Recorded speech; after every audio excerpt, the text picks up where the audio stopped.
Marwar junction क्षेत्र के खारड़ी गांव से बड़ी संख्या में बावरी समाज के महिला पुरुष सोमवार को पाली कलेक्ट्रेट पहुंचे। समाज के प्रतिनिधियों ने जिला कलेक्टर LN मंत्री से मुलाकात कर श्मशान स्थल की भूमि को पूर्ण समाज को सौंपने की मांग की।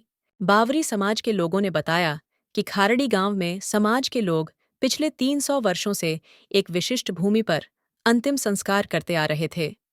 उन्होंने आरोप लगाया कि हाल ही में तहसीलदार और पटवारी ने बिना मौके पर जांच किए इस जमीन को किसी अन्य व्यक्ति के नाम आवंटित कर दिया है। इससे समाज में आक्रोश का माहौल है। समाज के लोगों ने कहा कि यदि उनके परिवार में किसी की मृत्यु हो जाती है तो अब दाह संस्कार के लिए कोई स्थान नहीं है, जिससे उनकी धार्मिक परंपराएं और अंतिम संस्कार की प्रक्रिया बाधित हो रही है। उन्होंने इस मामले की निष्पक्ष जांच करवाने और दाह संस्कार के लिए वैकल्पिक भूमि उपलब्ध कराने की मांग की।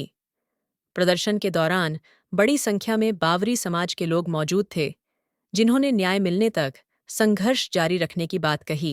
बावरी समाज के 300 वर्षों से शमशान घाट की भूमि थी, जिस पर ये लोग अपने पूर्वजों के भी दाह संस्कार करते चले आए और अब तक वर्तमान में भी उसी जमीन पर ये दाह संस्कार करते थे। लेकिन गांव के ही दबंग पूर्व IPS अधिकारी ने उस ज़मीन को अपने नाम कन्वर्ट करा दी, या पता नहीं कैसे उसके दस्तावेज अपने नाम करवा दिए हैं। अब इन लोगों को कुछ जानकारी लगी कि भाई हमारी ज़मीन को इन लोगों ने अपने नाम दर्ज करा ली है, तो ये तुरंत एक्शन में आए। सारा समाज इकट्ठा हुआ, 300-400 लोग पूरे गांव के हमारे पास भी आए और यहाँ कलेक्टर साहब को भी ज्ञापन सौंपा है। और उस ज़मीन को बेदखल कराना ज़रूरी है, क्योंकि अगर इनमें से किसी की मृत्यु हो जाती है तो उस लाश का मोक्ष और अंतिम संस्कार कहाँ किया जाएगा। दलित समाज वर्षों से दबा कुचला रहा है और इस पर जुल्म जाति अत्याचार होते रहे।